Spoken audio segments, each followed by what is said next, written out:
សូមចម្រើនពរញាតិញោមពុទ្ធបរិស័ទប្រុសស្រីទាំងអស់គ្នាញាតិញោមក៏ល្ងាចនេះសូត្រមន្តបុណ្យការប្រាក់រស្មីសាមគ្គីរបស់យើងតែក៏កុំភ្លេចញាតិញោមខាងក្រៅអាត្មានេះញាតិញោមបានឃើញហើយថាជាងកំពុងតែទៅឡើងនៅវាំងនននៅខាងមុខព្រះសម្មាសម្ពុទ្ធនៅលើឧបដ្ឋានសាលានេះជាសទ្ធាជ្រះថ្លារបស់លោកជំទាវខុនហៀងព្រមទាំងបុត្រហើយតម្លៃនឹងជាង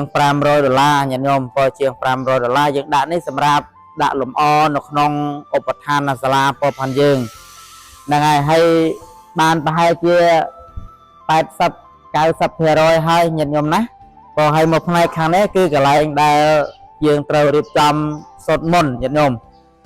ក៏រៀបចំសូត្រមន្តនៅល្ងាចនេះវេលាម៉ោង6ម៉ោង6កន្លះញាតិញោមជួបជុំពុទ្ធបរិស័ទញាតិញោមអញ្ជើញចូលរួមហើយនៅខាងនេះគឺជាកន្លែងដែលយើងរៀបចំសម្ដែងពធទេសនានៅកន្លែងនេះញាតិញោមក៏ថ្ងៃស្អែកសម្ដែងពធទេសនានៅកន្លែងនេះហើយបន្ទាប់មកយើងនឹងដាក់ដើមផ្កាកន្លែងនេះជាកន្លែងដាក់ដើមផ្កាញាតិញោមប្រុសស្រីទាំងអស់គ្នាដែលយកដើមផ្កាមកដាក់នៅក្នុងទីអារាមវត្តយើងហើយកុំភ្លេចញាតិញោមថ្ងៃស្អែកក៏អញ្ជើញចូលរួមបានច្រើនកកផងញាតិញោមទីចិត្តទីឆ្ងាយក៏អញ្ជើញជារួមណាញោមណាជួយវត្តអាត្មាផងដើម្បីប្រមូលបច្ច័យកសាងនៅរបងថ្មីឥឡូវមកញាតិញោមទៅមើលរបងថ្មីបន្តិចតាមរយៈមកមួយអាត្មាមកក៏ញាតិញោមហើយរបងថ្មីផងយើងញាតិញោមខាងមុខនេះមកលឿននេះមក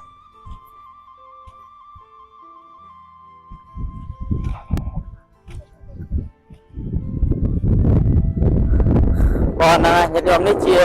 របងថ្មីផងយើងដែលកម្រងនៃការ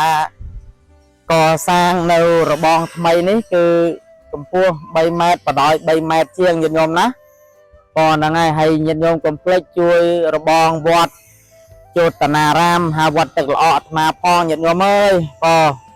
ជាង100ប្រឡោះហើយនោះអញ្ចឹងញាតិញោមតើតែជួយគ្នាម្នាក់បន្តិចបានវត្តអាត្មាហ្នឹងបានដំណើរការនៃការសាងសង់នៅរបងថ្មីនេះបានញោមណាហ្នឹងហើយអញ្ចឹងសូមញាតិញោមជួយក៏ម្នាក់ក៏សិមង1តោននេះមកញាតិញោមក៏របងថ្មីម៉ូតថ្មីនៅក្នុងទីអារាមវត្តជោតនារាមហើយវត្តទឹកល្អពផាន់យើងហ្នឹងហើយខាងនេះគឺឈ្មោះវត្តញាតិញោមក៏ឈ្មោះវត្តហើយបរិស្ថាននៅក្នុងវត្តទឹកល្អប្រមាណនេះហ្នឹងគឺយើងរៀបចំធ្វើម៉េចកុំឲ្យមានសម្រាមថង់ផ្លាស្ទិកឲ្យសោះញាតិញោមក៏ហើយក៏អរគុណដល់លោកម្ចាស់ខុំសរមលោកម្ចាស់ផិនភីលោកម្ចាស់លោកម្ចាស់មាសលោកម្ចាស់រីណាដែលនិមន្តមកជួយកាត់ស្មៅនៅក្នុងទីអារាមវត្តទឹកល្អពររបស់យើងនៅ